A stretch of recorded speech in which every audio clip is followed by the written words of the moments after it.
नमस्कार दोस्तों, स्वागत है आपका वनडे एग्जाम सेंटर में। दोस्तों, आज के वीडियो में हम लोग बीए फर्स्ट सेमेस्टर हिंदी का जो पेपर है जिसका नाम है हिंदी काव्य, उससे संबंधित एक मॉडल पेपर का अध्ययन करेंगे। इसमें हम लोग जानेंगे कि कौन कौन सा प्रश्न आपकी परीक्षा के लिए महत्वपूर्ण है, किन किन प्रश्नों का तैयारी करके आपको परीक्षा देने के लिए जाना चाहिए। तो आपका पेपर कुल 3 भाग में विभाजित होगा। खंड अ, खंड ब और खंड स। तीनों खंडों में क्या क्या आपसे पूछा जा सकता है, कौन कौन से प्रश्न आपके लिए महत्वपूर्ण हो सकते हैं, इस पर हम लोग यहाँ पर चर्चा करेंगे। जो पहला खंड अ है, इसमें आपसे अति लघु उत्तरीय प्रश्न पूछा जाएगा जिसका उत्तर आपको 100 शब्द में देना होगा। किसी किसी विश्वविद्यालय में इसका उत्तर 50 और 75 शब्द में भी देना होगा। तो इसमें कुल 10 प्रश्न आपसे पूछा जाएगा। ये 10 प्रश्न कौन से हो सकते हैं, कौन से प्रश्न आपसे पूछे जा सकते हैं, इस पर हम लोग चर्चा करेंगे। पहला प्रश्न है इसमें, आदिकाल के विभिन्न काव्य धाराओं का नाम लिखिए। यहाँ आपको बताना है कि आदिकाल हिंदी काल की पहली काव्य धारा है और इसमें जो काव्य धाराएं हैं, जो 5 काव्य धाराएं आदिकाल में हैं, उनका नाम लिखेंगे, तब जाके आपका प्रश्न का उत्तर यहाँ पर पूरा होगा। इसमें आपको बताना है रासो साहित्य जैसे हो गया, जैन साहित्य हो गया, या और जो आदिकाल के विभिन्न काव्य धाराएं हैं उन सबका नाम यहाँ पर आप लिखेंगे। दूसरा प्रश्न है, गोरखनाथ का परिचय देते हुए उनके रचनाओं का नाम लिखिए। तो सबसे पहले गोरखनाथ के बारे में बताना है और फिर उनके रचनाओं का नाम यहाँ पर लिखना है, तब जाकर के आपका उत्तर पूरा होगा। तीसरा प्रश्न है, भक्ति काल की 3 विशेषता बताइए। तो आपको बताना है कि भक्ति काल कब से कब तक रहा है, फिर भक्ति काल की 3 विशेषता आपको यहाँ पर बतानी होंगी। चौथा प्रश्न है, सूफी काव्यधारा के 4 कवि एवं उनके एक एक रचना का नाम लिखिए। तो सूफी काव्यधारा कब रही है इसके बारे में बताना है, फिर उनके 4 कवियों का नाम लिखना है और उन 4 कवियों के एक एक रचनाओं के नाम को आपको यहाँ पर लिखना होगा। पांचवा जो प्रश्न है, रीतिकाल के विभिन्न काव्यधाराओं के बारे में बताइए। तो रीतिकाल के जो भिन्न भिन्न काव्यधारा हैं, जैसे रीतिबद्ध काव्यधारा, रीति सिद्ध काव्यधारा, रीति मुक्त काव्यधारा, ये क्या है, उनके बारे में आपको एक एक लाइन में बताना होगा, तब जाकर के आपका इस प्रश्न का उत्तर पूरा होगा। जो छठवां प्रश्न है, इसमें आपसे पूछा गया है कि बिहारी का परिचय देते हुए उनके रचना का नाम लिखिए। तो सबसे पहले आपको बिहारी का परिचय देना होगा कि बिहारी कौन थे, कब विद्यमान थे, किसके दरबार में रहते थे। फिर उनकी जो रचना है बिहारी सतसई, उसका नाम आपको लिखना होगा। सातवां प्रश्न है, भारतेंदु युग के 4 महत्वपूर्ण कवि बताइए। तो भारतेंदु युग की समय सीमा सबसे पहले बतानी होगी कि भारतेंदु युग जो है 1850 से लेकर के 1900 ईस्वी तक विद्यमान था। फिर उस युग के कौन कौन से 4 महत्वपूर्ण कवि थे, उन कवियों का नाम आपको यहाँ पर लिखना होगा। आठवां जो प्रश्न आपसे पूछा गया है, सुमित्रा नंदन पंत के 4 काव्य ग्रंथों के नाम लिखिए। तो पंत के 4 काव्य ग्रंथों का नाम लिखना है। सबसे पहले आप पंत के बारे में लिखेंगे कि पंत जो है छायावाद के प्रसिद्ध कवि थे, इनको प्रकृति का सुकुमार कवि कहा जाता है। इनके 4 काव्य ग्रंथों का नाम इस प्रकार से है। फिर 4 काव्य ग्रंथों का नाम लिख देंगे, तब आपका उत्तर यहाँ पर पूरा हो जाएगा। 9वां प्रश्न है, नई कविता के 3 प्रमुख कवि का नाम बताइए। तो नई कविता के 3 प्रमुख कवियों का नाम आपको यहाँ पर लिखना होगा। सबसे पहले आप बताएंगे कि नई कविता है क्या, कब से कब तक नई कविता रही है, फिर इस कविता के 3 कवियों का नाम आपको लिखना है।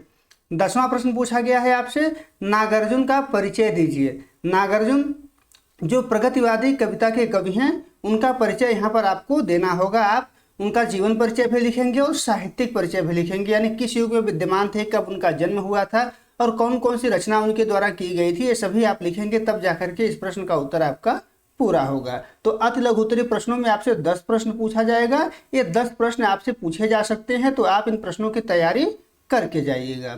आगे बढ़ते हैं। अगला जो खंड है वो खंड ब है और खंड ब में आपसे लघु उत्तरीय प्रश्न पूछे जाएंगे जिनका उत्तर आपको अधिकतम 200 शब्दों में देना होगा।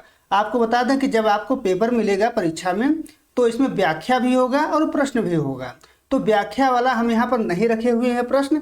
व्याख्या आपके लिए क्या क्या पूछा जा सकता है, इसके लिए हम एक अलग से वीडियो लेकर के आएंगे। अभी हम इसमें बात करेंगे कि प्रश्न कौन कौन से आपकी परीक्षा में बन सकते हैं व्याख्या के अलावा। तो व्याख्या के अलावा जो प्रश्न बन सकता है आपसे, वो है रीति मुक्त काव्यधारा की विशेषता बताइए। तो सबसे पहले आपको भूमिका लिखना होगा रीति मुक्त काव्यधारा के ऊपर कि रीति मुक्त काव्यधारा क्या है, इसमें कौन कौन से कवि हैं, फिर इसमें कौन कौन सी विशेषता पाई जाती है। 7-8 विशेषताएं आप धीरे धीरे लिख देंगे। 200 शब्द के अंदर ही आपको लिखना है। अगला जो प्रश्न है, मौन निमंत्रण कविता का प्रतिपाद्य लिखिए, यानी क्या उद्देश्य है, कवि इसके माध्यम से क्या कहना चाहता है मौन निमंत्रण कविता में, इसको आपको लिखना होगा। पंत की यह कविता है, तो इस कविता के प्रतिपाद्य को आप लिखेंगे, उसके उद्देश्य को लिखेंगे, उसके मूल आशय को लिखेंगे, तब जाकर के आपका उत्तर पूरा होगा। 13वां प्रश्न है, भारतेंदु युगीन कविता की विशेषता बताइए। फिर आपको बताना है कि भारतेंदु युग कब से कब तक रहा है और इस काल की कौन कौन सी विशेषताएं हैं, यानी इस काल की जो कविता है उसमें कौन कौन सी विशेषता पाई जाती है। 5-6 विशेषताएं आप लिख देंगे, फिर निष्कर्ष लिख देंगे, तब आपका उत्तर यहाँ पर पूरा हो जाएगा। अगला जो प्रश्न है वो है, भक्ति आंदोलन के उदय के कारणों पर प्रकाश डालिए। सबसे पहले आप बताएंगे कि भक्ति आंदोलन है क्या, फिर उदय के कौन कौन से कारण हैं, किन कारणों से भक्ति आंदोलन का उद्भव हुआ है, उसको आप यहाँ पर लिखेंगे। अगला जो प्रश्न है वह तोड़ती पत्थर कविता का केंद्रीय भाव लिखिए। निराला की कविता है वह तोड़ती पत्थर, इस कविता का केंद्रीय भाव यहाँ पर लिखना है कि कवि इसके माध्यम से क्या कहना चाहता है।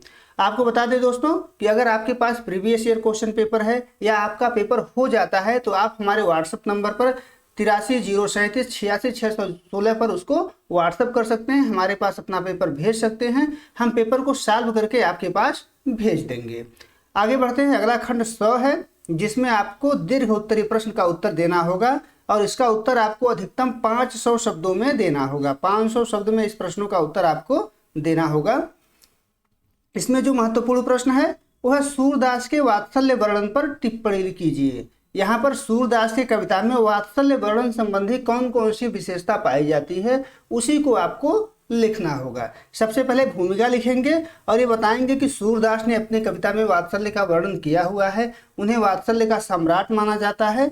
फिर ये बताएंगे कि वात्सल्य संबंधी कौन कौन सी विशेषता उनकी कविता में पाया जाता है। अगला जो प्रश्न है वो है कि अज्ञेय प्रयोगवाद के प्रतिनिधि कवि हैं, स्पष्ट कीजिए। अब इसमें क्या करना है, सबसे पहले अज्ञेय के ऊपर आप भूमिका लिखेंगे, फिर ये देखेंगे कि अज्ञेय की कविता में प्रयोगवाद संबंधी कौन कौन सी विशेषता पाई जाती है, उन्हीं विशेषताओं को आपको लिखना है। यानी जो प्रयोगवाद की विशेषताएं हैं उन्हीं विशेषताओं को आपको लिखना है, लेकिन उदाहरण जो है अज्ञेय की कविताओं से आपको देनी है, तब जाके इस प्रश्न का उत्तर आपका पूरा हो जाएगा। अगला जो प्रश्न है, पंत प्रकृति के सुकुमार कवि हैं, स्पष्ट कीजिए। सबसे पहले आप भूमिका लिखेंगे कि सुमित्रा नंदन पंत छायावाद के प्रमुख कवि हैं, इनको प्रकृति का सुकुमार कवि कहा जाता है। अब क्यों कहा जाता है प्रकृति का सुकुमार कवि, उसको आप बताएंगे। 3-4 विशेषताएं प्रकृति के संबंधित इनकी लिखेंगे, तब जाकर के निष्कर्ष लिखेंगे, फिर उत्तर आपका पूरा हो जाएगा। अगला जो प्रश्न है, अंतिम प्रश्न है, बिहारी ने गागर में सागर भर दिया है, स्पष्ट कीजिए। बिहारी ने गागर में सागर भर दिया है, कैसे भरा हुआ है, क्या कारण है कि बिहारी ने गागर में सागर भरा हुआ है, इसके बारे में बताया है आपको। यानी कल्पना की जो समाहार शक्ति होती है और भाषा की जो समाज शक्ति होती है, इसका वर्णन आपको इस प्रश्न में करना है। आप कहेंगे तो इस पर हम अलग से वीडियो भी लेकर के आएंगे इस प्रश्न के लिए, तो इतना आप कर देंगे तो आपका उत्तर यहाँ पर पूरा हो जाएगा। उम्मीद है आपको ये वीडियो पसंद आया होगा। आप कहेंगे तो इसी प्रकार से और मॉडल पेपर हम लेकर के आपके लिए आएंगे।